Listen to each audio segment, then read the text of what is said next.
Chapter 38 specific reasons for questioning और rejecting the past record. तो इस चैप्टर में हम देखेंगे कि किन केसेस में हमें पास्ट रिकॉर्ड को रिजेक्ट करना चाहिए या फिर पास्ट रिकॉर्ड पे सवाल उठाने चाहिए। ऑथर बोलते हैं कोई भी इंडिविजुअल कंपनी एनालाइज करते टाइम हमें जो ऑपरेटिंग रिजल्ट्स के एलिमेंट्स होते हैं उनको अच्छे से देखना चाहिए और ये साइन देखने चाहिए कि फ्यूचर में अनफेवरेबल तो नहीं हो रहा कुछ उनको लेके। जैसे एक माइनिंग कंपनी है तो लाइफ ऑफ द माइन एक फैक्टर है उसमें, एनुअल आउटपुट एक फैक्टर है, प्रोडक्शन कॉस्ट एक फैक्टर है और सेलिंग प्राइस एक फैक्टर है उसमें।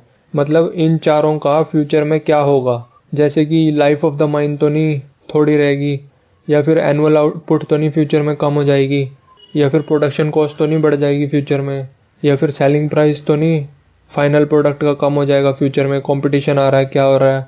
तो ये सब चीज़ें भी हमें देखनी चाहिए कि इन पे फ्यूचर में क्या फ़र्क पड़ेगा, ताकि तभी तो हम पास्ट रिकॉर्ड को कह सकते हैं कि फ्यूचर में भी वही रिपीट करेगा। तो इसमें ऑथर एग्जांपल देते हैं कैलुमेट एंड हेक्ला कॉपर कंपनी का 1936 में। तो जो पास्ट अर्निंग्स थी कंपनी की वो 4 जगह से आ रही थी।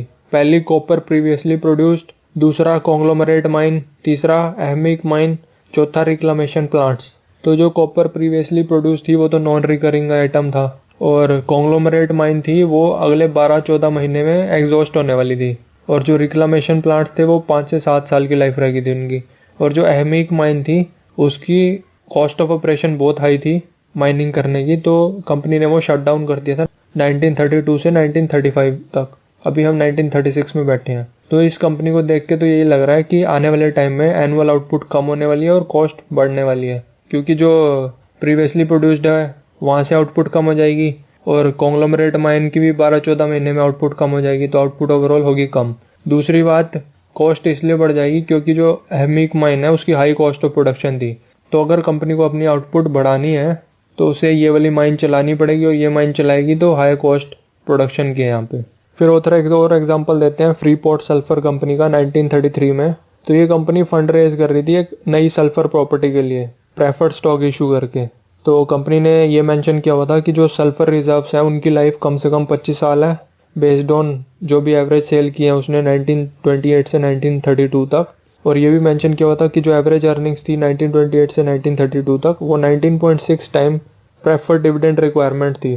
तो इस कंपनी की जो पास्ट अर्निंग्स थी वो 2 प्रॉपर्टीज से आई थी, ब्रायन माउंड और हॉस्किंस माउंड से। ब्रायन माउंड था जो वो कंपनी का खुद का था, ओन्ड बाय कंपनी, और मैक्सिमम प्रॉफिट्स वही कंट्रीब्यूट करता था। उसकी मैक्सिमम लाइफ 3 साल रह गई थी।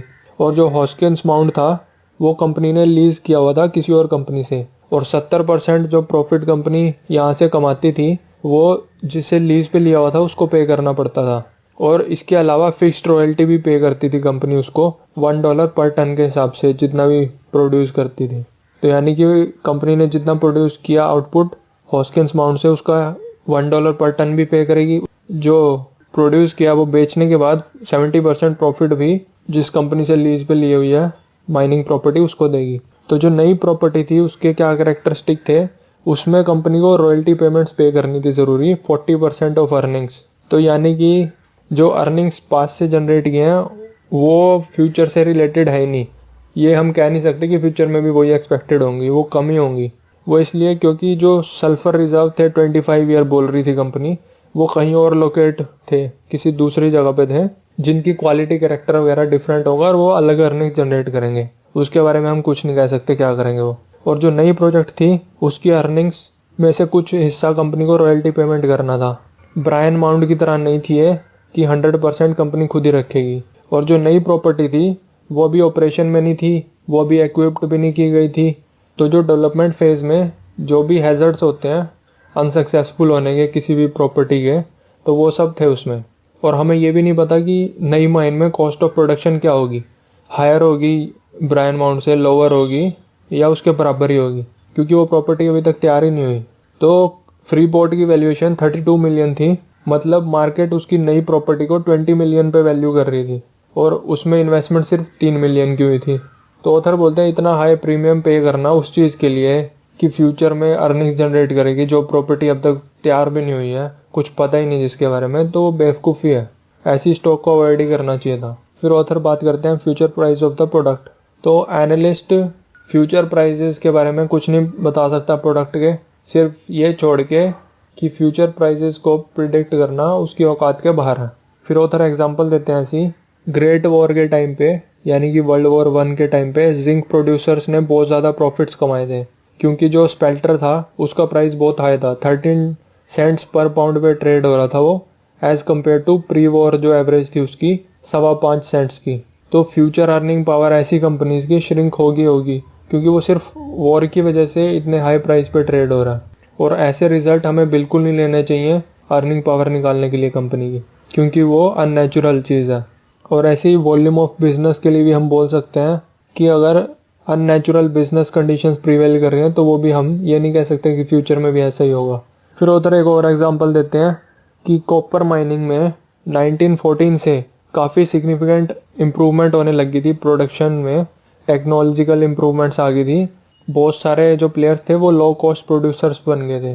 तो अगर प्रोडक्शन कॉस्ट पूरी इंडस्ट्री की कम हो गया तो यानी कि सेलिंग प्राइस भी कम होगा प्रोडक्ट का। और दूसरी बात ये होगी कि जो माइंस लो कॉस्ट प्रोड्यूसर हुआ करती थी टेक्नोलॉजी इंप्रूवमेंट होने से पहले, उनका नुकसान हो जाएगा, क्योंकि अब तो सारे लो कॉस्ट प्रोड्यूसर हो गए ना। या तो वो कंपनी अपना बाकियों से भी ज़्यादा लो कॉस्ट पे प्रोड्यूस करे तब फ़ायदा है, नहीं तो वो लो कॉस्ट प्रोड्यूसर नहीं रही तो उसके स्टॉक पिटेंगे। फिर उधर एक और एग्जांपल देते हैं इंटरबोरो रैपिड ट्रांसपोर्ट सिस्टम कंपनी का, जो कि बहुत ही प्रॉस्परस थी 1918 से पहले over a number of years. तो ऑन द सरफेस तो पास्ट रिकॉर्ड बहुत ही अच्छा लग रहा था कंपनी का, आपको ये क्या ऑसम कंपनी है, क्या रिजल्ट्स हैं। और नई रैपिड ट्रांजिट फैसिलिटीज़ कंस्ट्रक्ट कर रही थी कंपनी न्यूयॉर्क सिटी के साथ कॉन्ट्रैक्ट करके, और अगले साल से वो लाइन्स ऑपरेशन में आने वाली थी। और जो अर्निंग्स जनरेट होती उनसे वो उनमें से most of the part IRT को न्यूयॉर्क सिटी को देना पड़ता, क्योंकि न्यूयॉर्क सिटी ने भी इन्वेस्टमेंट्स की थी इसमें।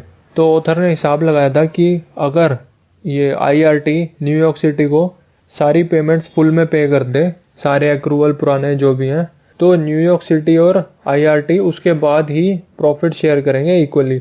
और ये जो प्रेफरेंशियल पेमेंट्स न्यूयॉर्क सिटी को पे करनी थी वो इतनी हैवी थी कि फेवरेबल कंडीशंस में भी कम से कम 30 साल तो लगते कंपनी को उस स्टेज तक पहुंचने में कि आपस में डिस्ट्रीब्यूट कर पाए दोनों इक्वली। और जो इनसाइडर्स थे वो अपने शेयर बेचना चाहते थे पब्लिक को हाई प्राइसेस पे, लो अर्निंग्स के रिफ्लेक्ट होने से पहले। तो ये वाले इश्यूज बहुत ही हाईली रेकमेंड किए गए थे पब्लिक को फाइनेंशियल एजेंसीज ने।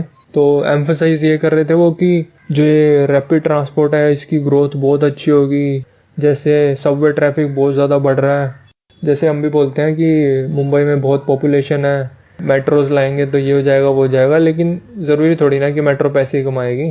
तो ये सब बातें सच्ची होती हैं कि हाँ ट्रैफिक बहुत ज़्यादा है, लोग बहुत ज़्यादा हैं शहर में और यूज़ भी करेंगे, लेकिन ये इस बात की गारंटी थोड़ी ना कि कंपनी प्रॉफिटेबल होगी। लेकिन आम आदमी का बेवकूफ़ बनाने के लिए काफ़ी होती हैं चीज़ें।